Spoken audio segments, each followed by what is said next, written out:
최근의 정치본색 시작하겠습니다. 오늘 함께할 세 분 소개해드립니다. 김종국 전 청와대 행정관, 김성환 시사평론가, 김연아 시사평론가 나와 계십니다. 안녕하세요. 네, 안녕하세요. 어제 아침에 전남 무안공항에서 제주항공 소속의 비행기가 비상 착륙 또는 동체 착륙을 시도하다 활주로 외벽과 부딪혀서 비행기가 폭발하면서 2명을 제외하고 탑승자 전원이 사망하는 참사가 발생을 했는데요. 그 사고 원인과 관련해서 제가 이제 방금 말씀드렸습니다만 비상 착륙인지 동체 착륙인지도 그 규정에 따라서 확 차이가 나더군요. 그 어떻게 규정하느냐에 따라서 동체 착륙을 시도를 한다는 거는 뭐 그만큼 시간을 충분히 끌면서 휘발유를 다 소진시키고 그리고 화재가 안 나게 공항에서 다 대비해 놓고 그리고 이제 미끄러듯이 쭉 내려와서 랜딩 기어가 없으니까 동체 착륙을 하는 그런 상황인 거고, 비상 착륙이라는 거는 우리가 알지 못하는 어떤 기체 내부, 항공기 내부의 어떤 긴급한 상황 때문에 모든 것을, 이 조종사도 굉장히 이제 베테랑 조종사이기 때문에 지금 관련해서 이제 TV에서 나와서 이야기하는 전문가들의 모든 것들을 다 숙지한 사람이거든요. 그래서 그 사람도, 물론 그 사람이 이 조종사가 뭔가 뭐 인간이니까 어떤 뭔가 실수를 했었을 수도 있지만 뭐 여러 가지 가능성을 놓고 봤을 때 비상 착륙을 할 만한 어떤 항공기 내부의 어떤 뭔가의 갑작스러운 고장, 결함 또는 이거는 저희가 알 수가 없으니까요. 알 수가 없으니까 지금 뭘 예단해서 누구의 잘못이다, 뭐가 어떻게 됐다 이런 이야기를 하기가 참 그러네요. 예. 조심스럽습니다. 예. 뭐 추정만 나올 뿐이지 정확한 원인을 알기가 좀 어렵고요. 사실적으로 생각할 때도 좀 이해가 안 되는 부분들이 있기 때문에. 그렇죠. 예를 들면 지금 이제 현재까지 우리가 시각으로 확인할 수 있는 거는 공항 측에서 이 비행기가 착륙하기 5분 전쯤에 세대 경보를 했다. 그러니까 세대가 있으니까 조심해라 이렇게 알려줬고, 그러고 난 다음에 불과 2분 만에 착륙하기 시작했다는 거잖아요. 그렇죠. 그 사이 한쪽 엔진에서 화염이 펑펑하는 소리와 함께 화염이 치솟는 게 보였다. 그렇죠. 여기까지 확인된 거고, 보통 이런 경우에는 동체 착륙을 할 수밖에 없는 상황이라고 하면 공항에서 활주로를 준비하는 작업들을 하거나 또 비행기가, 항공기가 보통은 이제 기름을 버리게 되잖아요. 근데 기름을 버리는 기능이 없는 또 항공기랍니다. 이 보잉사의 기종은. 아, 그래요? 그러니까 선회를 통해 가지고 계속 선회하면서 비행기에 있는 연료를 다 소진하고 난 다음에 그 다음에 동체 착륙하는 게 맞거든요. 그다음에 이제 공항에도 시간을 벌어줘야 되거든요. 그렇죠. 공항에도 뭐 네. 하다못해 그물을 친다거나 아니면은 활주로에다가 거품을 뿌려가지고 그렇죠. 비행기에서 화재가 발생하는 걸 대비한다거나, 그렇죠. 또 비행기가 착륙했을 때 동체 착륙을 하면 비행기가 미끄러져서 가잖아요. 예. 그러니까 그렇죠. 마찰이 생기면서 불꽃이 일 수 그렇습니다. 있으니까 그래서 거품을 뿌리는 거거든요. 그렇습니다. 활주로에다가. 예. 그리고 소방차들도 비행기가 도착 지점이 될 만한 맨 마지막 부분에 대기하고 있다가 비행기가 그렇죠. 도착하면 바로 거품을 뿌려가지고 화염이 치솟지 않도록 한다거나 폭발하지 않도록 하는 위험에 대비를 할 텐데, 그렇죠. 그럴 시간조차도 갖지 못할 정도로 굉장히 다급한 상황이었다. 그러니까. 그렇게밖에 해석이 안 되는 예. 거죠. 앞서 말씀하신 것처럼 이거에 대해서 이제 뭐 여러 가지 이제 보도와 이제 전문가들의 뭐 이런 점이 뭐 이상하다, 이런 점은 문제였다, 뭐 여러 가지 평가 등등이 나옵니다만은 최종적으로는 이제 원인이 밝혀지기까지는 시간이 좀 필요한 것 같아요. 왜냐하면 가령 이제 지금 뭐 이 항공기 탑승객의 어떤 원인 파악을 당시에 했던 것도 이제 좀 소위 말하는 버드 스트라이크라고 하는 이제 세대하고 좀의 연관성이 있는 것처럼 보이지만, 그것도 이제 그 당시에 파악일 뿐인 거고 정확하게는 모르는 거고요. 왜냐하면 안에 승객도 이제 밖에 있는 이제 저 메시지를 주고받은 걸 보면은 날개 뭐 새하고 충돌했다 뭐 이런 메시지를 보낸 게 있는 거잖아요. 그렇죠. 하지만 그것도 그 자리에서 이제 판단한 것이지 정확한 이제 원인 파악은 안 되어 있는 것이고 그리고 그것 그다음에 때문에 이렇게 동체 착륙이든 비상 착륙을 꼭 그렇게 황급하게 해야 했다라는 거는 바로 연결되지는 않습니다. 예. 맞습니다. 동체 착륙을 했다라는 건 랜딩 기어가 안 내려온 건데 음. 새가 문제였든 뭐가 문제였든 엔진이 한쪽 날개 엔진이 고장난 거지 않습니까? 그렇죠. 근데 그 엔진이 고장났다고 해서 반드시 이제 랜딩 기어가 내려오지 않는 상황이 되는 것이냐? 그건 또 아니더라고요. 그렇죠. 그게 예. 그럴 수도 있다라는 설이 있고 그렇지 않다라는 설이 또 있는데 이것도 이제 연관관계 확인이 돼야 되는 거거든요. 그렇죠. 만약에 이게 서로 연관관계가 없다면 인과관계가 성립하지 않다면은 엔진이 고장난 것과 랜딩 기어가 고장난 거에 별도의 고장일 수가 있는 거고 요거는 그렇다고 하면은 이게 이런 시나리오도 가능하단 말이죠.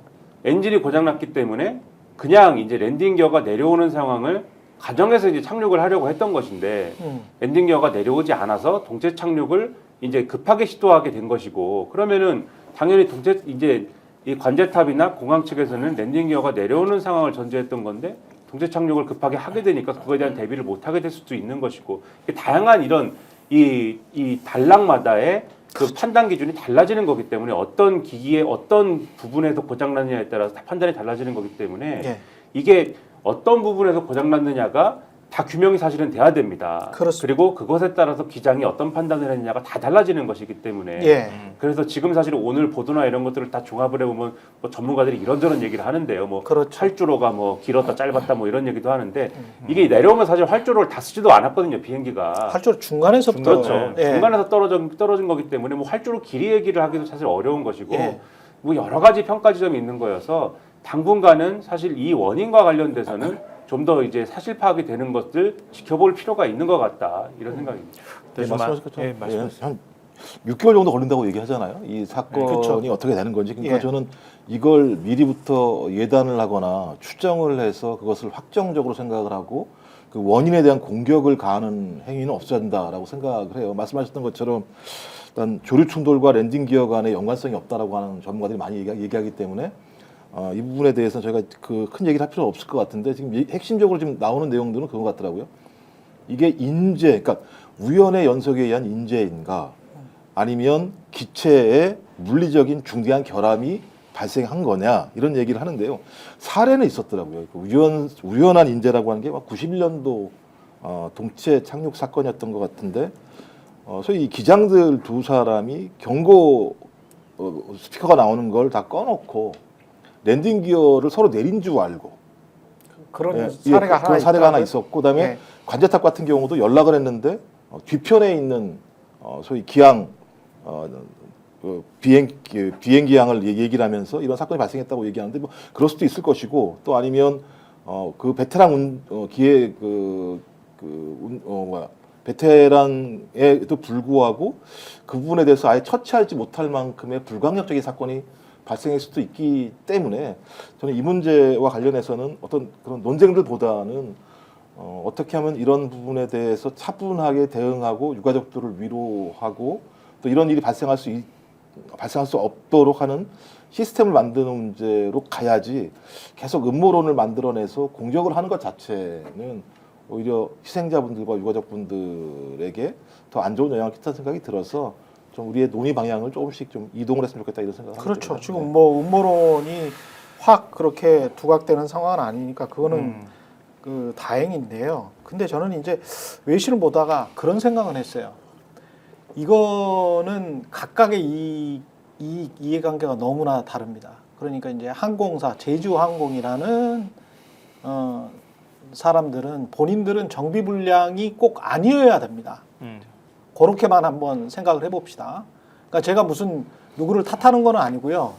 그 사람들의 입장에서 생각을 해보자면 제주항공 입장에서는 정비불량이 꼭 아니어야 합니다. 그 다음에 돌아가신 분은 말이 없기 때문에 조종사와 부조종사의 판단에 관해서는 지금 누구도 말을 할 수가 없는 상황이다. 비행기 제조사인 보잉은 이 사고가 나자마자 모든 외신에 싹 돌렸어요. 전부 싹 돌렸습니다. 그거를 한국도 그대로 받았고요. 그래서 우리는 기체 결함 없다. 원래 가장 안전한 비행기가 이 737이다. 이미 입증됐다. 한 20년 입증된 비행기다. 이렇게 이야기를 하고 있고요. 무안공항은 관련해서 뭐가 안 나와요. 예, 그러니까 관제탑이랄지, 그 다음에 그 런웨이라고 하는 활주로의 디자인이랄지, 이런 것과 관련해서 해외 언론들을 제가 방송사 유튜브들이죠. 해외 방송사 유튜브들을 쭉 보니까 그 활주로의 디자인에 관해서 지적하는 것들도 꽤 있더라고요. 활주로의 디자인에 관해서. 그 외벽이 왜 저기에 있지? 그렇죠. 예, 그렇게 이야기하는 전문가들도 있어요. 근데 한국 언론에서는 그 말은 또 잘 안 나와요. 아, 국토부 소속이라서 그런가? 뭐 그런 생각도 들고요. 여하튼 국토부도 책임질 일이 있으면 책임져야 되고. 근데 이제 이런 어떤 가능성들을 배제하지는 말자. 배제하지는 말고 철저히 조사하자. 에? 기반 시설이 만약에 이게 이제 무한 공항의 일만이 아닐 수도 있단 말이죠. 우리가 이런 사고를 대비를 하려면 만약에 공항의 어떤 그 활주로 디자인이나 외벽의 문제라고 하면 다른 공항들, 소규모 공항들도 대비를 해야 된다는 거죠. 대구 공항이랄지 뭐 이런 것들도. 그래서 그런 차원에서도 한번 살펴봐야 되겠다라는 생각이 들고요. 예. 그래서 전반적으로 이 원인과 관련해서는 뭣도 확정짓지 말고 이게 전부 다 복합적으로 뭐 한꺼번에 책임이다. 그렇게 나올 수도 있는 거죠. 그렇게 나올 수도 있는 거니까. 그거는 그러니까, 예. 전문가분들 얘기하면 이제 활주로는 중요한 문제가 아닐 수도 있다. 활주로 그렇죠. 길이 같은 경우는 무암 공항이 짧은 게 아니기 때문에. 근데 이제 문제는 뭐냐면 2,800km. 예, 그렇다고 하더라도 2,800km가 2.8km입니다. 예, 2,800m. 예, 그렇다고 하더라도 이런 상황이 발생할 거라고 생각이 안 했는데 발생을 했었기 때문에 앞으로라도 활주로를 더 늘리거나 아니면 거기에 대한 보안 시설을 만드는 문제에 대해서는 우리가 아주 적극적으로 검토할 필요가 있다는 얘기를 하는 상황입니다. 그러니까 저는 국민의 안전을 위해서라면 소위 자본의 이익이나 아니면 항공사의 이익이 중요한 게 아니라 어떻게 하면 생명을 지킬 수 있는지에 대한 견지에서 제가 볼 땐 모든 사회 시스템이나 건설 같은 경우도 그런 방향으로 바뀌게 하는 중요한 계기로 이걸 삼아야 된다는 생각이 들어요. 활주로는 지금 공사 중이래요. 확장 공사를. 확장 공사를. 그 길이를 늘리는 작업을 하고 있는 중에 예. 그래서 이제 이번 사고가 났다 이렇게 얘기를 하고 있는데요. 말씀하셨던 것처럼 그 원인 조사는 굉장히 철저하게 해야 될 것 같고요. 일단 블랙박스를 확인해야 되잖아요. 블랙박스 일부가 조금 파손이 있다 이런 얘기가 있기 때문에 좀 블랙박스를 정확하게 분석하는데 시간이 좀 걸리지 않을까 그게 그렇죠. 좀 걱정이 돼요. 예. 일단 1차로 국내에서 블랙박스를 해독할 수 있거든요. 근데 보잉사에서도 뭐 지금 지원 나온다고 하니까 일단은 거기에서 확인이 될 수 있다 그러면 제일 좋은데 만약에 그게 아니라고 하면은 좀 시간이 더 많이 걸릴 가능성이 있다. 그러니까 그 전까지 이번 사건에 관해서 좀 차분하게 원인 분석을 좀 하는 작업을 해야 되겠다는 생각이 들어요. 그러니까 괜히 섣부르게 막 분석하고 추정하고 이러는 것들은 좀 자제해야 되지 않을까 싶어요. 그런데 저는 어제 이 사고를 계속 보면서 이제 뉴스를 따라가고 외신들을 찾아보고 이러는 와중에 제가 일부러 이제 SNS 설정을 친구 설정을 윤석열 씨를 해놨어요. 팔로워 설정을. 근데 갑자기 이게 뜨는 거예요. 윤석열 씨가 애도의 뜻을 표했거든요. 제가 이거 봤을 때가 이거를 올리고 한 8분 후에 제가 봤는데 제가 그대로 읽어보겠습니다. 여러분 어떤 감정이 드십니까? 오늘 무안공항에서 참담한 사고가 발생했습니다. 너무나도 애통하고 참담한 심정입니다. 정부에서 사고 수습과 피해자 지원에 최선을 다해 주실 것으로 믿습니다. 힘써 주시길 바랍니다. 소방대원들도 힘써 주시길 바랍니다. 이 어려운 상황을 하루빨리 극복할 수 있도록 저도 국민 여러분과 함께 하겠습니다. 다시 한번 마지막 문장 읽겠습니다. 이 어려운 상황을 하루빨리 극복할 수 있도록 저도 국민 여러분과 함께 하겠습니다.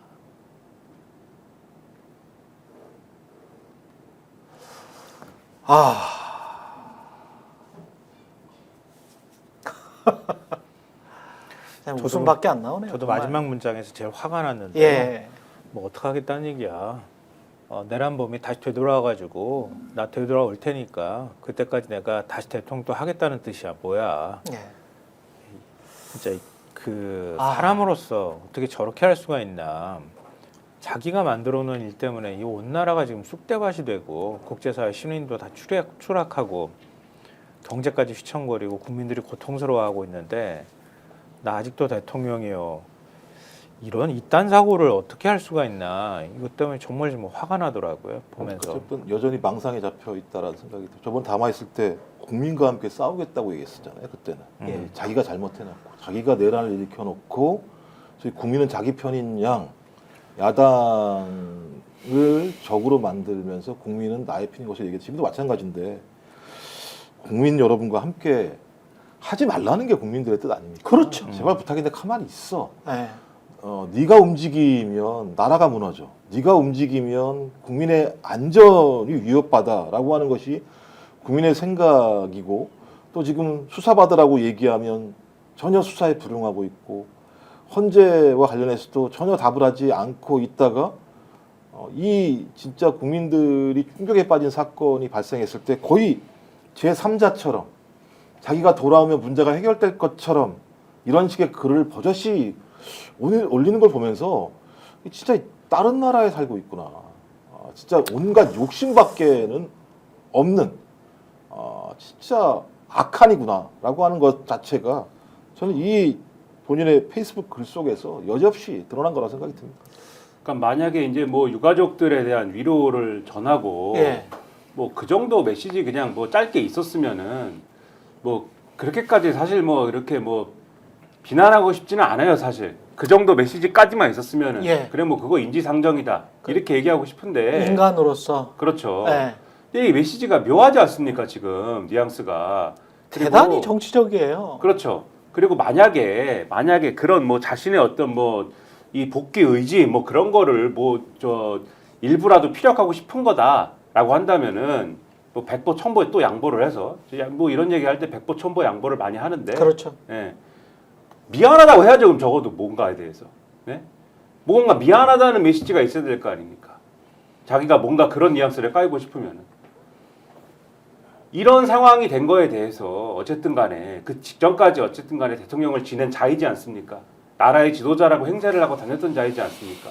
그런 것들에 대해서 이런 거에 대해서 정말 미안하고 죄송하다. 내가 비록 이 직무정지가 돼서 내가 정말 이런 못할 짓을 해서 직무정지가 돼서 국민들에게 심려를 끼치고 있는 가운데 내가 대통령을 할 때 이런 여러 가지 안전조치를 강구하지 못해가지고 여러 가지 어려운 상황을 만들어 놓게 된 그런 단초를 제공한 거에 대해서 대단히 죄송하다. 이런 얘기라도 있어야 무슨 뭐 그 다음에 내가 국민들과 함께한다 이런 논리가 서는 거 아닙니까? 이거는 완전히 앞에 있는 부분은 자기의 어떤 책임을 회피하는 듯한 그러한 메시지, 그러한 정신 상태가 이제 반영된 그런 메시지인 거고 뒷부분은 자기가 또 주장할 거는 정치적으로 주장할 거는 또 주장하는 그런 메시지가 반영되는 아주 최악의 그런 이 최악으로 구성되어 있는 이 메시지처럼 저는 보이는 거거든요. 그러니까 저는 이거는 완전히 애초에 대한민국에서 단 1분도 지도자를 해서는 안 되는 사람이었다라는 게 드러나는 메시지다라고 저는 생각을 합니다. 사이코패스인 것 같기도 하고 옥스퍼드 영어 사전에 2024년 올해의 단어가 브레인 랏이라는 뇌가 썩었다라는 거예요. 근데 뇌가 썩는 이유에 관해서 최근에 어떤 외신에서 그렇게 그 주요한 원인 중에 하나가 인터넷이더라고요.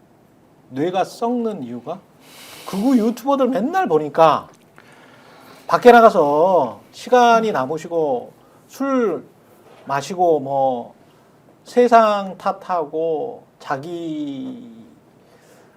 자기에 빠져가지고 자기애에 빠져서 정신없이 그렇게 살지 말고 일 안 하고 살지 말고 밖에 나가서 좀 운동이라도 했으면 예? 밖에 나가서 이 산책이라도 했으면 이 정도의 괴물은 되지 않았을 것 같은데 윤석열 씨는 지금 완전히 미치광이 괴물이 돼버린 것 같아요.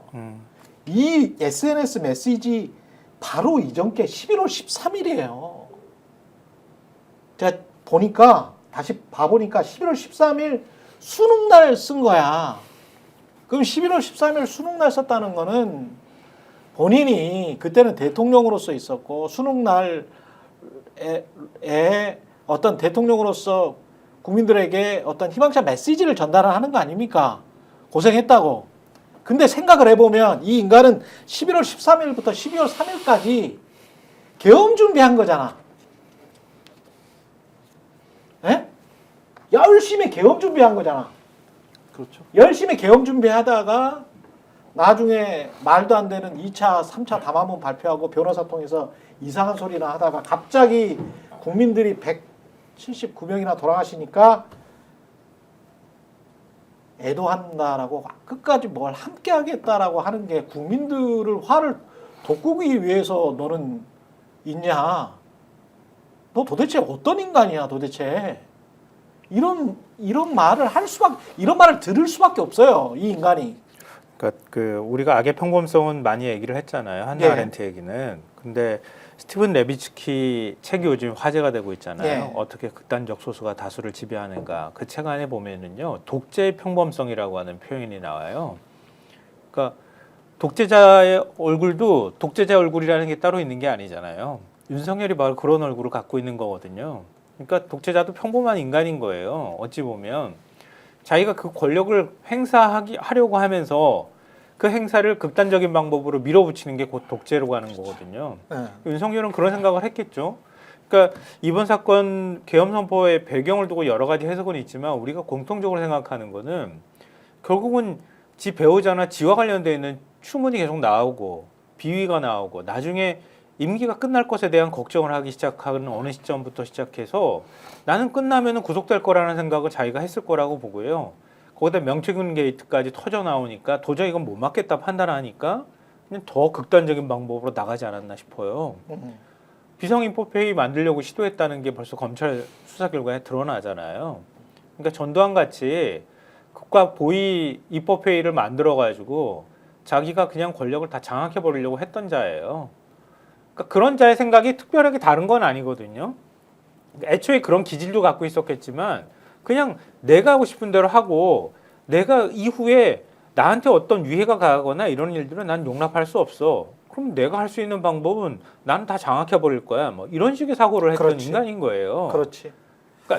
그러니까 더 나쁘고 더 처벌하고 더 엄혹하게 국민들이 처단해야 된다. 이거는. 그리고 국민들이 이 정권과 이 정권을 지지하고 지금 아직까지도 옹호하고 있는 사람들에 관해서 윤석열 씨에 관해서도 대통령의 호칭을 붙이지 않은 지가 한 달 정도 된 것 같은데요.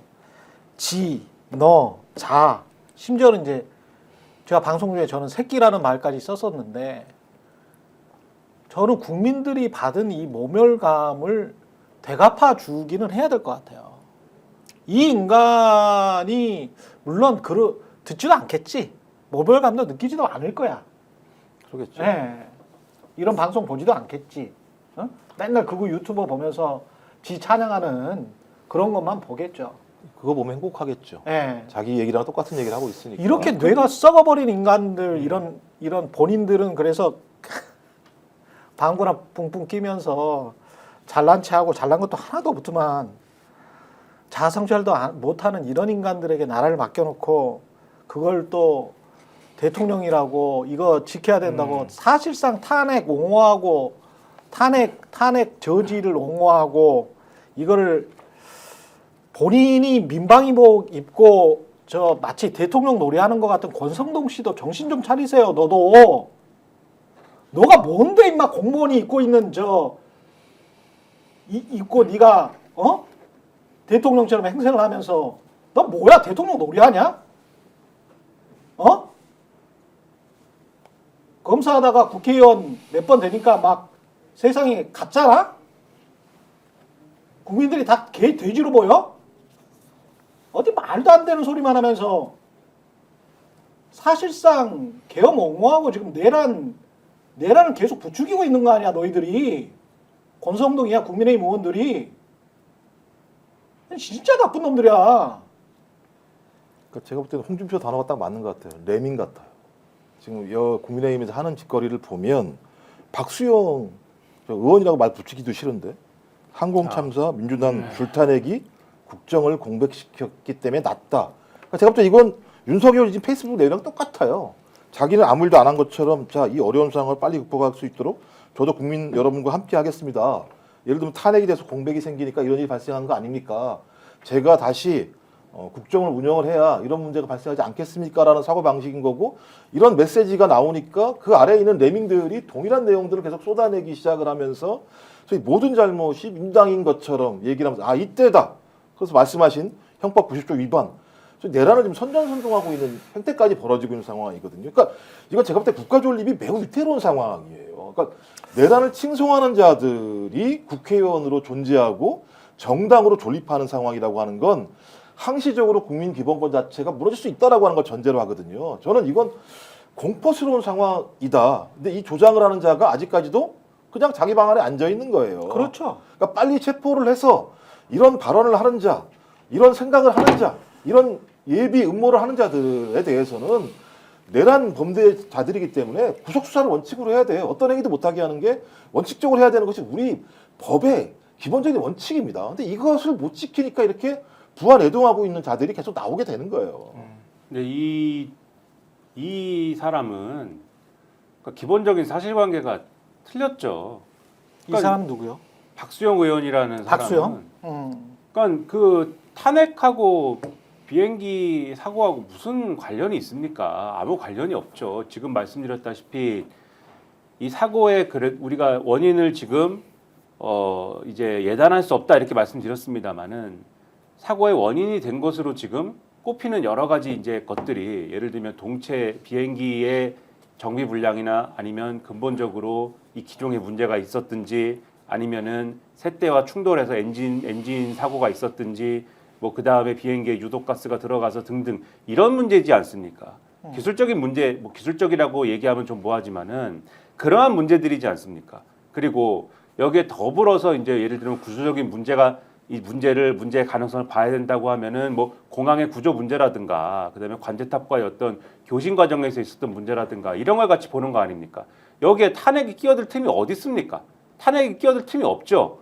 그 뭐 한덕수 국무총리가 탄핵을 당해가지고 무슨 일이 일어났다 이렇게 얘기할 게 뭐가 있습니까? 없죠 전혀. 예. 그리고 이런 식으로 얘기를 하면은 지금 이미 뭐 인터넷 등에서 네티즌들이 지적하고 있는 반대 이태원 참사가 발생했을 때 그렇게 뭐 컨트롤 타워가 아니고 뭐 이렇게 하면서 무책임하게 대응했을 때는 그때는 그러면 뭐 국무총리가 없고 대통령이 직무 정지 상태였습니까? 그때는 대통령도 있고 국무총리도 있고 행안부 장관도 있지 않았습니까? 그랬죠. 더군다나 이번 사태에서의 행안부 장관은 지금 뭐 아까 행안부 장관 얘기하던데 행안부 장관은 자기가 그만뒀어요. 자기가 내란에 연루돼가지고 자기가 그만둬가지고 내란 수괴인 윤석열 씨가 그만두라고 해서 그만두는 사람입니다. 그 사람은 그러니까 뭐 하나 지금 이 팩트에 맞지 않는 걸 가지고 막 나열을 하면서 마치 언론 표현으로 줄탄핵 때문에 지금 사태가 일어난 것처럼 막 얘기를 하면서 이재명 생각 그만해라 이게 결론이거든요. 이재명 생각 아무도 안 해. 이재명하고 무슨 상관이 권성동이나 한동훈 너희들이 생각하는 거지. 국민들은 이재명 생각 아무도 안 해. 이재명하고 무슨 상관이 있습니까? 아무 상관이 없고 우리는 이재명하고 윤석열 생각만 한다. 아무 상관이 없고 그리고 이게 이런 식으로 얘기를 당당하게 하는 게 물밑에서 이 소위 인터넷 물밑에서는 이미 뭐 온갖 버전의 지금 음모론이 아까는 이제 음모론이 이제 없는 것은 다행이다라고 말씀하신 게 이제 언론 차원에서는 그런 음모론들이 무책임하게는 안 나옵니다만은 물밑에서 뭐 네티즌 수준에서는 그러니까 곧 이제 그거 유튜브가 이제 그런 썰로 이제 막 나올 건데 이미 나오고 있는지도 모르겠습니다만은 온갖 버전의 음모론들을 생산하기 시작했습니다. 별의 별 제가 뭐 그걸 다 언급을 안 하겠습니다. 언급을 하는 게 오히려 지금은 그게 이 독이기 때문에 온갖 수준의 지금 저질스러운 얘기들을 다 만들어내고 있기 때문에 그거 믿고 이제 이런 식으로 얘기하는 걸로 저는 보이거든요. 그러니까 당분간 이 참사가 여야 정쟁하지 말자라는 분위기 속에서 이제 가야 되는 참사이기 때문에 좀 자제하는 것뿐이지 시간 지나면은 별의별 정치적인 맥락으로 다 끌고 들어갈 거예요. 결국은 여당도 지금 그것을 예고하는 것이기 때문에 이것을 잘 감시하면서 대응을 해야 된다 이렇게 봅니다. 네. 네, 이게 제일 위험한 게 뭐냐면요. 윤석열은 그냥 망상에 사로잡혔던 그냥 권력자인 거잖아요. 근데 윤석열의 문제는 국민들이 확연하게 다 보고 있는 거예요. 그렇죠. 근데 윤석열 주변에서 이른바 내란 동조 세력이라고 불릴 수 있는 국민의힘이나 한독수 같은 인간이나 이런 사람이 더 무서운 거예요. 어찌 보면. 왜냐하면 자기는 자유민주주의 신봉하고 민주주의자인 것처럼 행세하면서 결국은 내란을 옹호하고 있는 거란 말이에요. 그렇습니다. 민주주의자가 아닌 거예요. 그러니까 민주주의자인 것처럼 행세하는 이런 자들이 오히려 더 나중에 가서 이런 문제가 생길 때 더 폭력적이고 더 권력자 편에 붙어서 자기들이 권력을 유지하려고 하는 거예요. 그러니까 이런 사람들은 뭐 내란에 대해서 생각하거나 아니면 뭐 민주적이다 이런 차원의 문제가 아니라 우리가 많이 목도하고 있는 것처럼 그냥 자기 이익을 위해 봉사하는 거예요. 심지어는 김용현 측 변호사 봐요. 김용현 측에서 그랬다는 거 아니에요. 야, 그때 그 포고령 위반하는 애들이 있어. 우리가 담화문 해가지고 포고령 때렸잖아. 포고령 때렸는데 그거 포고령은 법이야. 근데 포고령으로 정치질 하지 말라 그래. 정치 행위 하지 말라 그랬는데 한동훈하고 이재명은 정치 행위를 했네. 국회에서 포고령이 떨어졌는데도. 근데 그 포고령이 불법인데도 그 포고령이 한번 선포가 됐으니까 법이라는 거야. 고발했지 않습니까? 그러면서 고발을 했다는 거야. 불법 행위를 했으니까 고발했다는 거야. 이거는 전두환 옹호했던 저 검사들이 있잖아요. 성공한 쿠데타는 쿠데타가 아니다라고 했던 거하고 똑같은 거잖아. 이게 지금. 더 심각한 문제는 제가 본 거는 그 네. 입장문을 국민의힘에서 대신 발표해줬다는 거예요. 국민의힘에서 대신 발표해줘. 네. 그렇죠. 그게 바로 그 문제라는 거예요. 결국은 민주주의를 무너뜨리는 건 한 명의 독자자가 아니라 독자자 옆에 붙어있는 반민주 세력이라고 할 수 있는 겉으로 민주주의자인 척하는 것들이 결국 민주주의를 무너뜨리는 거예요. 진짜. 사회를 진짜 좀먹는 실제로는. 이런 진짜 벌레 같은 그러니까 아마 것들이네. 많은 국민들이 경험하실 거예요. 한독수 하는 행태를 보면서 지금 국민의힘 하는 행태를 보면서 야 우리 사회에 이런 자들이 이렇게 있었구나. 자기들이 자유민주주의 신봉한다고 하고 윤석열 툭하면 자유라고 얘기하는 인간이 폭력과 군인을 동원해서 국민들한테 폭력을 행사하고 의회에 폭력을 행사하려고 했던 거 아니에요? 그걸 권력을 잡으려고 했던 거잖아요. 근데 어떻게 그걸 옹호하냐고. 그렇죠. 그리고 이게 얼마나 비열한 자들이냐면요. 27일 날 검찰이 발표한 내용이 뭡니까? 비상계제 제도 제2차, 제3차 개엄하면 돼. 총 쏴서 문 부시고 들어가서 끌어내. 라고 얘기했다라고 검찰이 발표를 했어요. 윤석열이 얘기했다라고. 그러면 이건 명백하게 내란 사건 아닙니까? 그렇죠. 이건 명백한 내란이라는 것이 확인됐는데도 불구하고 지금 이런 얘기가 나오고 있고 언론이 지금 잠잠한 게 아닙니다. 어제 조선 비디부터 시작해가지고 다 컨트롤타워 부재가 다 제목이에요.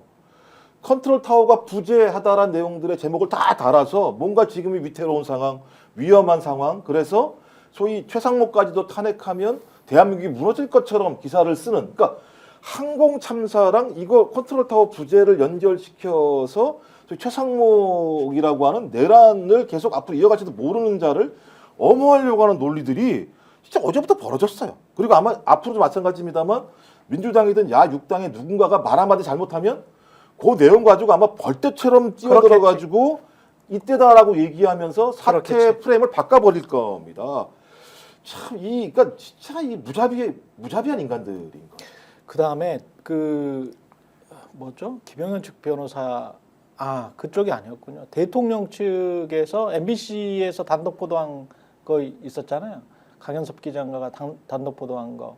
그러니까 대통령 측에서 야 이거는 내란죄가 아니다라고 지금 이야기를 했다는 거 아니에요. 윤석열 씨가 내란죄가 아니다. 그래서 대통령 측 변호사들한테 그런 이야기를 했다라는 거 아니에요. 내란이 아니니까 이건 내란은 아니다. 내가 일으킨 게 이거는 제가 그런 식의 변론을 들으면서 그러면 다른 말로 하면 내란이 아니기 때문에 이 사람이 탄핵을 이겨내고 복귀를 하면 또 일으켜도 아무 상관이 없는 거야. 이 사람 머릿속의 뇌구조로는 내란이 아니기 때문에 정상적인 통치행위잖아. 정상적인 통치행위이기 때문에 또 한 번 일으키고 또 세 번, 네 번, 다섯 번 일으켜도 아무런 상관이 없습니다. 이들의 논리를 그대로 따지면 어떻게 이런 자들의 이 존재, 저는 이 존재 자체가 그러니까 대통령직을 지금 현재 직무정지인 상태지만 너무너무 지금 황당한 게 이 상태로 계속 몇 개월이나 2년 동안 끌 수 있다라는 시나리오를 만드는 국민의힘 내부가 분명히 있잖아요. 이 자들이 도대체 지금 무슨 생각을 하고 이런 짓을 벌이고 있는 건지 진짜 국민들을 정말 바보로 알고 있구나. 자기들 밑에 있는 2등 시민들 노예 같은 존재로 자기들 그냥 무조건 찍어주는 그런 진짜 개돼지 같은 하등 동물로 알고 있구나. 그런 생각밖에 안 들어요. 그러니까 이거를 정당화한다는 거는 결론이 뭐냐 결국. 그러니까 내란이라고 부르지 말라고 하지만 내란이지 않습니까? 그렇죠. 내란이라고 부르지 마. 하지만은 내란일 수밖에 없지 않습니까? 내란이잖아요. 근데 어쨌든 간에 내란이라고 부르지 말라고 하지만 내란이라고 부를 수밖에 없으니까 이 나라에 내란이 필요하다는 결론이지 않습니까? 그러면은 그렇지. 그치. 이 나라에 내란이 필요했다. 그리고 윤석열, 김용현 등은 그 필요한 내란을 일으키는 것이 사실 참 어려운 일이었는데 대한민국에 막 그가 입에 쓴 약이었는데 내란이 그것을 그러한 짐을 지고 그러한 어려운 짐을 지고 지금 일어선 그러한 영웅 같은 사람들이다. 뭐 이런 결론으로 갈 수밖에 없는 거 아닙니까? 이걸 정당화시키면은. 그렇죠. 그거 외에는 지금 방법이 없잖아요. 그렇게 되는 것밖에는. 그러니까 저는 말씀하신 것처럼 참 무섭고 끔찍하다는 생각이 드는 게 처음에 이 윤석열이 이러한 일을 했다라는 이 계엄령을 선포했다라는 게 나오자마자 사실은 국민의힘은 저런 사람은 우리하고는 다릅니다. 이렇게 그렇지. 선을 긋고 갈 수밖에 없지 않는가? 그렇지. 적어도 민주주의 사회라는 것을 구성하고 있는 그렇지. 같은 구성원이면은 예. 그러한 전제가 있으면은 그것밖에는 답이 없지 않는가? 이렇게 생각을 했는데 지금 전혀 그게 아니란 말이에요. 그렇다고 하면은 제가 볼 땐 국민들이 아주 일부의 국민들은 같이 극우 유튜브를 열심히 보고 하면서 역시 이 나라에는 내란이 필요했어 이렇게 생각하는 국민들이 일부 있지만은 있는 것 같지만은 대다수의 국민들이 저 국민의힘을 그래 뭐 저렇게 생각을 하지만은 우리가 뭐 민주당이 너무 싫으니까는 내란이 필요하다고 생각하는 정치 세력을 우리가 용인해 주자 이렇게 가겠습니까? 전 장기적으로 국민의힘은 그래서 매우 어렵게 된다 이런 상태로 가니까 국민의힘 망할 거예요. 예, 진짜 망할 것 맞습니다. 같아요. 그 국민들이 분명하게 심판해야 되고요. 민주당은 이런 세력이 있을 때 뭐 따박따박 탄핵 이런 얘기를 떠나서 확실하게 반민주 세력하고는 손을 잡을 수 없다라는 걸 천명해야 된다 이렇게 생각하고요. 윤석열은 제가 볼 때는 7공화국을 개창하려고 했던 거예요. 독재로. 그렇지. 6공화국 정신이 뭡니까? 뭐 여러 가지 인권에 관한 것들도 있지만 제일 중요한 거는 전두환 같은 신군부가 다시는 준동하지 못하도록 한다는 목표가 담겨 있었던 거예요. 그러면 그걸 하기 위해서는 장기 독재를 불가능하게 만드는 거예요. 국민이 직접 선출로 대통령을 뽑고 그리고 대통령이 장기 집권을 못하게 5년 단임제로 만들어 놓고 그리고 또 하나의 장치로 넣는 게 그게 바로 내란을 막는 거예요.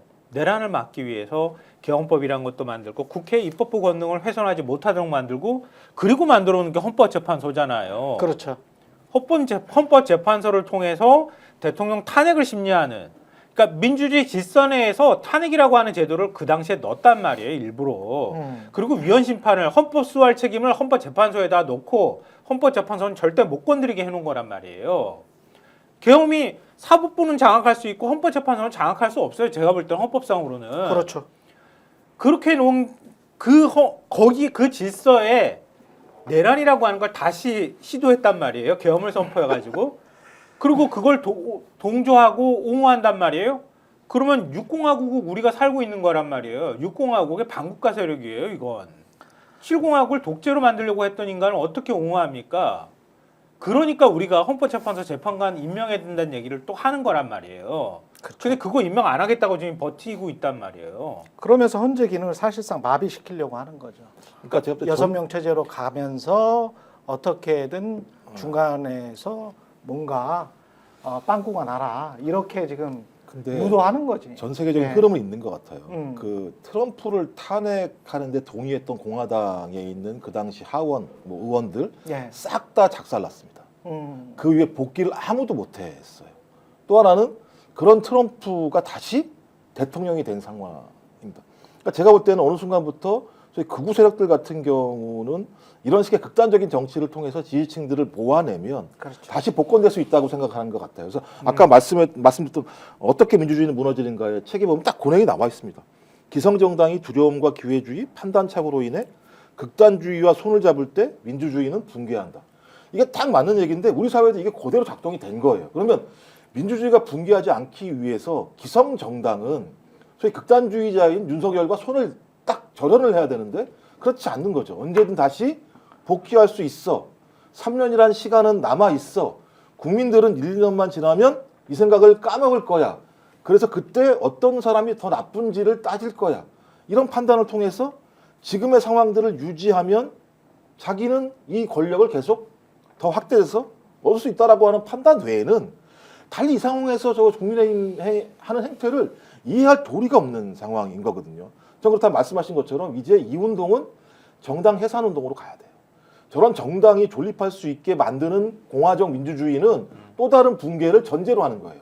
그럼 어떻게 우리가 민주주의의 붕괴를 전제로 하는 그 시스템을 용인할 수 있겠습니까? 그래서 지금 당장은 얘기를 할 수 없을지언정 일단 체포하고 윤석열을 체포하고 난 다음에 헌재에서 탄핵을 인용하고 새로운 대통령을 뽑는 과정에서는 소위 그 이후에 저는 정당 해산 운동을 통해서 국민의힘이라고 하는 정당 자체가 존립하는 것 자체가 공화국의 적이다라고 하는 규정을 통해서 저는 발본색원한다고 봐요. 이 부분과 관련해서는. 그러니까 그 야당이 똘똘 뭉쳐서 연대하는 게 굉장히 중요하고요. 192석이 그리고 저는 좀 비록 그 마음에 안 들지만 한동훈을 비롯한 친한계 국민의힘 안에 있는 이런 세력도 민주당이 같이 품어 안으려고 노력해야 된다. 왜냐하면 극우화되어 있는 정당 안에서 그나마 목소리를 내잖아요. 나름 질서가 무엇인지 아는 사람들이잖아요. 예. 이 사람들을 적극적으로 품고 같은 세력으로 인정하고 같이 갈 존재들하고 얘기하면서 극우를 떼버려야 된다. 반민주 세력을 떼서 이 세력들은 정당 해산 운동이든 뭐든 어떤 방식이든 간에 다시는 정치에 발을 못 붙이는 방법으로 가지 않으면 이 세력이 또 준동해서 또 국민의 눈과 귀를 속이고 다시 정권을 잡으면 또 똑같은 행태를 또 반복하려고 덤빌 거다. 그렇죠. 윤석열은 제가 볼 때는 최후의 수단으로 그걸 생각하고 있을 거예요. 계속 정치 선동하고 헌법재판소 6인 체제의 불안정성을 계속 얘기하는 이유가 그거란 말이에요. 탄핵을 6인 체제에서 하더라도 자기는 이 체제가 불안정하고 자기는 정치적으로 심판받았다고 얘기하면서 끊임없이 복권을 시도할 거고 그럴 때 국민의힘이나 극우 일부 세력, 정강훈이나 이런 세력들하고 끊임없이 손을 잡으면서 국가의 소요나 일종의 그 소요 내란을 사태를 계속 꿈꾸는 작업들을 할 거란 말이에요. 본인들이 일으키고 있습니다. 네. 예. 그 작업을 하다가 어느 순간 권력이 자기들한테 오게 된다고 생각하면 그게 민주당의 일정한 실수이든 아니면 실패이든 어떤 방식으로든 간에 그렇게 했을 때 다시 집권을 하고 그러면 다시 자기들이 전면에 나설 수 있다고 하는 기대를 하고 있는 것이다. 윤석열의 최후의 수단은 그때 가서 자기가 사면 받으면 되는 거니까 마지막 카드로 그걸 갖고 있는 거라고 생각해요.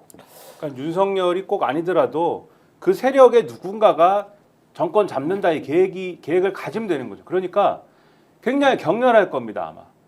굉장히 격렬할 거예요, 이 과정이. 그러니까 예를 들면은 이번에 오늘도 뭐 어느 여론조사 보니까는 상당한 유권자들이 정권이 뭐 바뀔 것이다라고 예상을 하는 것 같은데 정권이 바뀔 가능성이 상대적으로 높지 않습니까? 지금 뭐 상당히 그렇죠. 높지 않습니까? 높아졌죠. 제가 뭐 확정적으로 이 시점에 정권이 예. 바뀐다 이렇게까지 말씀은 안 드리겠는데 뭐 평론가니까.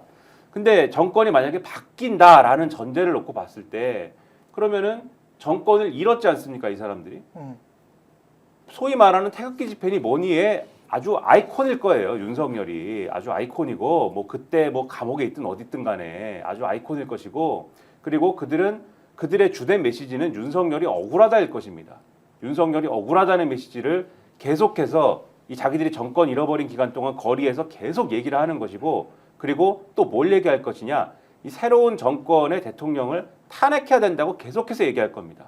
자기들이 억울하게 탄핵당했기 때문에 그것에 대한 복수를 해야 되는 거 아닙니까? 그러네요. 이 사람들의 정신세계에서 억울하게 탄핵당했기에 복수를 해야 되겠기에 너희도 당해봐 탄핵. 이거 사실은 박근혜 탄핵 이후에 똑같이 일부 아주 소수의 태극기 집회가 했던 양식이거든요. 안 들렸어 잘. 그렇죠. 예. 근데 더 격렬하게 좀 더 확장된 어떤 사람들하고 이거 할 거란 말이죠. 왜냐하면 전직 대통령이 그때는 박근혜 전 대통령이 조용히 있었잖아요, 상대적으로. 그렇죠. 이유가 뭐든 간에. 근데 이번에는 적극적으로 뭐 움직이고 하는 사람들이 이 주변에 막 있고 국민의힘이 또 국민의힘에 있는 현역 정치인들이 막 호응하지 않습니까? 이거에 대해서. 이게 막 이런 현상들이 일어나고 있는 가운데 지금 말씀하신 것처럼 우리가 정권을 계속 이제 그 지켜보면 알겠지만은 정권의 인기라는 게 뭐 임기 말까지 쭉 가지 않거든요.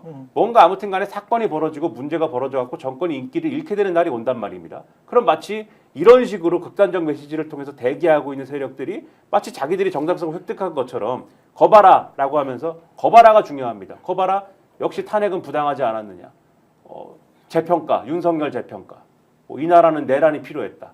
이런 거 그러면서 다시 재집권 그 중에 꼭 윤석열이 아니더라도 누군가 그 주장을 하고 있는 동질성을 가지고 있는 누군가가 재집권을 노릴 수가 있는 거거든요. 이런 코스로 갈 수가 있는 것이기 때문에 굉장한 경각심을 지금 상황에서는 가져야 되는 것입니다. 단기적으로 보면은요 예. 윤석열이 순교자가 되길 바랄 거예요. 국민의힘에선 어차피 죽은 카드야. 지금 당장 우리는 살릴 수는 없어. 살릴 수는 없지만 윤석열이 순교자가 됨으로써 우리가 살 수 있어. 이 생각을 하는 거란 말이에요. 그러면은 그 순교자가 된 윤석열은 언젠가 우리가 다시 불러들이면 되는 거야. 이런 생각들을 하고 있을 거라고 보고요. 아까 여론조사 말씀하셨지만 오늘 리얼미터 여론조사가 어느 정도 신뢰할지는 여론조사를 자세히 들여다보면서 조금 의문을 가졌는데요. 겉으로 드러난 숫자만 일단 말씀드리면 국민의힘이 지지율이 30.6이 나왔고요. 30%가 넘어요? 네, 민주당이 리얼미터? 45.8, 음. 정권 교체해야 한다가 60.4, 정권을 연장해야 한다가 32.3 이렇게 나왔어요. 예. 물론 이제 TK하고 PK 여론조사 결과를 보면서 이건 뭔가 바이어스가 껴가지고 이건 좀 다 신뢰하기 어렵다 이런 생각은 했지만 어찌됐든 간에 국민의힘이 이 정도 나오고 정권 연장이 32 이 정도 나온다는 거 이게 일종의 용기를 불어넣고 있는 조사인 거예요. 예. 그 전에 데일리안이 공정하고 같이 했던 게 지난 주말쯤에 발표됐단 말이에요. 중앙일보가 청와대 대통령실 참모들을 취재했어요. 그걸 가지고 기사를 썼는데 해볼 만하다 이렇게 얘기했다는 거 아니에요. 윤석열 싸워서 돌아올 만하다. 이거 이 정도면 우리가 진짜 해볼 만하고 해볼 승부가 되네. 이렇게 얘기했다는 거야. 대통령실 참모란 인간들이. 해봅시다. 아니 근데 네, 그런 진정으로 의미에서 민심을 보여드릴게요. 김성갑 평론가님 네. 말씀하신 폭넓은 연대, 다수유권자 연대를 만들어야 된다는 동의를 해요. 이제 그래야지만 다수유권자 연대가 서로 갈등은 하지만 중요한 순간에는 소위 소수의 극단주의자들을 배제할 수 있는 시스템들을 만들어낼 수 있는 건 동의하는데 전 지금도 이해가 안 되는 게 아까 말씀하신 12명, 그러니까 그 탄핵에 찬성한 12명, 그다음에 기권 뭐 이런 11명, 23명 정도라고 얘기가 되는 건데 윤석열 탄핵에는 찬성을 했건 기권을 했건 포기를 했건 했지만 왜 한독수의 탄핵에는 아무도 안 들어왔는가? 조경태 하나를 제외하고는. 그러니까 이들은 어떤 판단을 하는 자들인가? 소위 윤석열의 내란이 잘못됐다면 그 내란을 종지부짓기 위해서 상특검이 돼야 되는 것이고 헌법재판관이 빨리 임명이 돼서 소위 국회가 결정한 탄핵에 대해서 인용하든지 기각하든지 빨리 결정을 돼야 되는 상황인데 그걸 하지 않고 있는 한독수 탄핵에 당론이라는 이유만으로 다 들어오지 않는 이들. 그러니까 저는 예를 들면 어떻게 해야 사회적 압력이라고 하는 것들을 이들이 몸으로 느끼고 이해할 수 있을 것인가. 저는 이 태도가 참 애매하다라는 거죠. 그래서 이 애매한 부분들을 걷어내기 위해서라도 우리가 매우 준엄하게 접근할 필요가 있다. 그러니까 매번 얘기하는 것이 좀 사더름처럼 잘 가야 된다라고 얘기할지 모르겠습니다만 전 그것이 국민의 여론인가? 그러니까 예를 들면 우리가 알고 있는 규범적인 정당의 정치 방식이 아닌가라는 생각이 들 때도 있는 거예요. 그러니까 아까 말씀 깔끔하게 고르디스 매듭처럼 딱 끊어냈을 때 정치라는 사람들이 자기 기준을 가질 수 있다. 자기 기준이 없기 때문에 이익에 따라 왔다 갔다 하는 것들이거든요. 예. 저는 어떤 그런 시점은 필요하다. 아까 다수유권자 연대는 필요하지만 또 그런 어떤 시점도 필요하다는 생각이 들어요. 근데 굉장히 좋은 말씀을 해주셨어요. 그러니까 항상 그런 것들 가지고 갈등을 하잖아요. 근데 전 계속 정치를 보면서 가까이에서 보면서 느끼지만 우리 머릿속으로 생각하는 것과 실제 정치가 작동하는 방식은 다르구나. 이걸 늘 배우거든요. 사람들은 각각이 다 생각이 다르고 그 다양한 생각을 가지고 있는 사람들이 서로 간에 뭔가 충돌하고 부딪힐 때는 그 어떤 논리나 합리적 이성으로 재단하기 어려운 현상들이 발생한다는 생각을 늘 해요.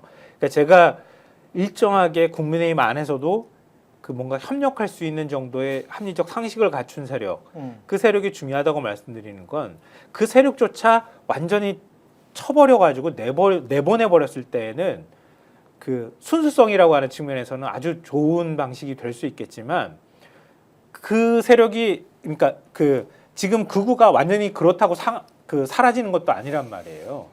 그러니까 그런 세력 정도는 남아서 뭔가를 같이 협력하거나 경쟁하는 관계 정도가 전 한동훈은 아니라고 봅니다만, 그러니까 최소한 김상원 의원이나 김상훈 의원이나 몇 명 정도나 이런 식의 사람들이 커나가면서 자기들 목소리를 내주는 환경은 돼줘야 그래야 조금 더 국민적 공감대를 얻을 수 있을 거라고 보는 거예요. 잠시 광고 보고 광고를 뭐 5분밖에 안 남았는데 지금 광고 보고 마지막 한 5분 채워가겠습니다.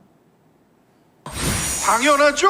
비교와 속도는 빠르게, 혜택은 빵빵하게.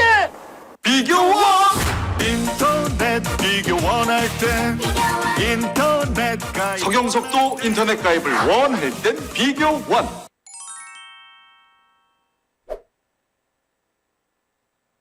네, 우리가 무조건 지출하는 인터넷, 휴대폰, 정수기 렌탈비 매월 나가는 요금 부담되는데요. 이 여러분의 부담을 줄이기 위해서 인터넷 비교원에서 준비했습니다. 인터넷 신규 가입할 때 최대 48만 원. 그 다음에 휴대폰의 통신사만 변경해도 추가로 최대 30만 원이고요. 정수기 렌탈 최대 30만 원. 합하면 108만 원의 혜택 3년마다 받으실 수 있습니다. 약정 끝나셨다면 신청하시기 바라고요. 현금 사은품 혜택 원치 않는다. 55인치 삼성 TV 선택 가능하고요. 1670-2571로 전화하시거나 네이버 인터넷 비교원 검색하시고 상담 신청하시기 바랍니다. 상담할 때 스픽스 유튜브 채널 보고 왔다라고 하시면 현금 비밀 혜택과 함께 웰세이브의 고함량 비타민 B 제품도 드리고 있습니다. 어떻게 보면 우리가 치고 말고 할 것도 없을 것 같아요. 왜냐하면 그 보편적 정서라는 게 이미 형성이 됐다고 보고 그 보편적 정서는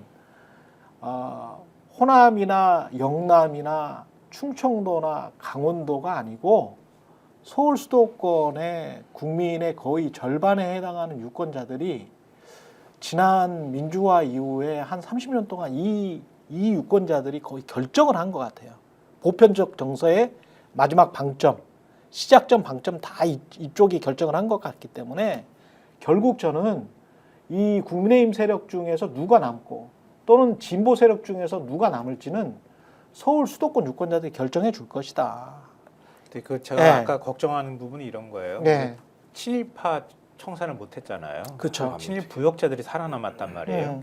그리고 독재를 청산했지만 독재 부역자들은 청산하지 못했어요. 그러니까 그 부역자들이 남아서 대대로 지금 계속 내려오고 있는 거란 말이에요. 예. 국민의힘에. 예. 결국 지금 내란 부역자들이 생기는 거예요. 그렇죠. 근데 그러면 그 사이에 그러면 우리 국민들은 심판 안 했는가?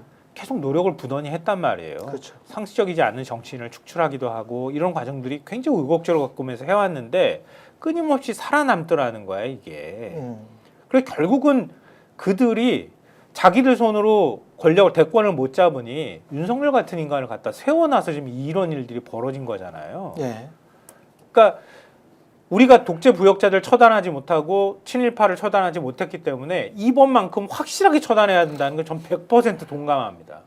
해야 됩니다. 그렇죠. 근데 살아남을 거예요. 일부는. 그건 그렇죠. 우리 수도권만의 힘으로는 안 된다는 거예요. 예.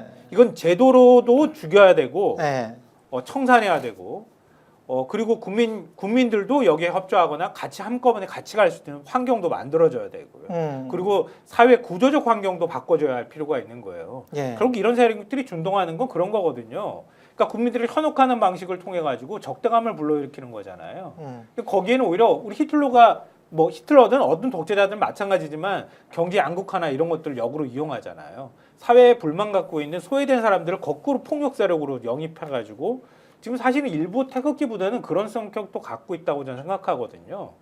그러니까 그런 것들을 어떻게 사회 구조적으로 바꿀 것인지까지 민주당이 같이 고민해야 된다. 좀 더 수평적인 사회로 만드는 작업을 한다거나 또 경제 과실이 사람들한테 같이 돌아갈 수 있도록 하는 환경을 만들어준다거나 우리 그거를 사실 최근 몇십 년 동안 잘 못했어요. 그렇죠. 네, 그 작업들을 이렇게 국민적 총의가 모였을 때 같이 가지면서 해줘야 된다.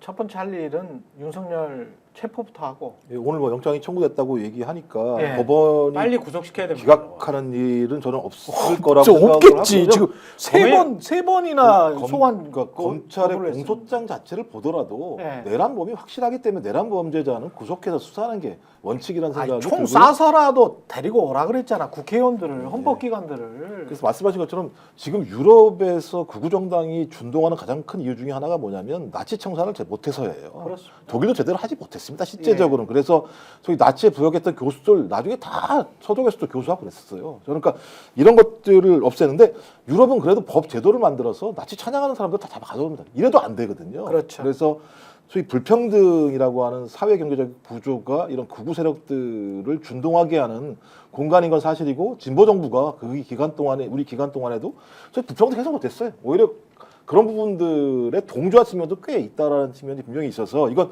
제가 중장기적으로 가야 될 문제입니다만 어떤 형태로든지 어떤 사건이 발생했을 때 저희 그 사건에 대한 정확한 청산이 안 된다고 얘기하는 건 또 다른 씨앗을 잉태하는 중요한 부분이어서 이번에는 그것을 놓치지 말았으면 좋겠다. 뭐 이런 거죠. 그러니까 윤석열에 대한 분명한 어떤 법적 책임을 지우는 일부터 이제 시작을 해야 되는 거죠. 윤석열에 대해서 좀 솜방망이였다. 이런 게 남는 게 가장 최악입니다. 그러니까 그렇습니다. 나머지 그렇죠. 문제들에 대한 그렇습니다. 어떤 도미노처럼 쭈루룩 이 뭐 아까 말씀드린 태극기 세력이 어떻게 한다, 국민의힘의 태도가 어떤다, 다 이 윤석열이 어떻게 처분이 되는가에 따라서 도미노처럼 쭉 이어질 수가 있는 거지 않습니까? 그래서 뭐 체포영장 말씀하셨습니다마는 체포영장이라는 거는 조사 받으라고 그랬는데 조사를 안 받지 않습니까? 그죠?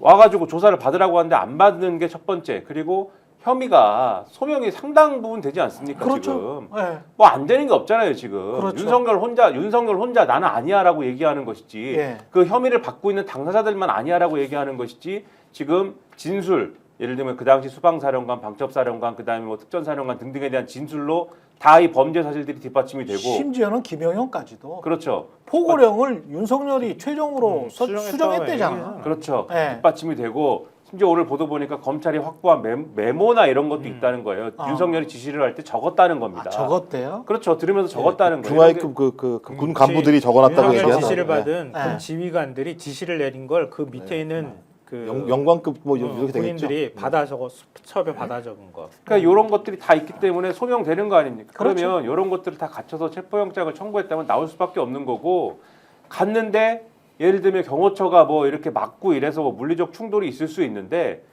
계속 뭐 이 자리에서도 거듭해서 말씀드리지만 다 특수공무집행 방해 뭐 이런 거지 않습니까? 예. 다 그 자리에서 다 이 연행하든지 해야죠. 현행범 아닙니까? 그러니까 이 정도로 이게 막 뭐 물리적 충돌이 일부 있을 수 있지만 이 정도로 엄정하게 법을 집행한다. 이런 게 보여줘야죠. 이 자리에서. 그렇지. 그렇게까지 해서 윤석열 체포했다.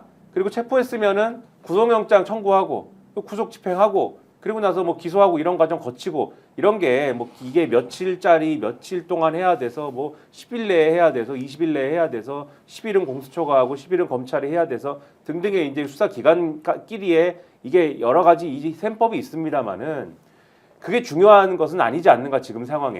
예. 예, 지금 그게 이게 뭐 특검까지 고려해 가지고 뭐 기소를 누가 먼저 하면은 뭐 이게 여러 가지의 뭐 우려가 있는데 지금 제가 볼 때는 그게 중요한 것이 아니고 그리고 그것에 따라서 결론이 바뀔 것 같지도 않다. 지금 여기까지 왔으면. 그렇습니다. 예. 그래서 과단성 있게 지금은 해야 될 때가 아닌가 이렇게 생각이 됩니다. 네. 여기까지 하겠습니다. 조영일 정치본색이었고요. 김종욱 전 청와대 행정관, 김성환, 김민아 시사평론가였습니다. 고맙습니다.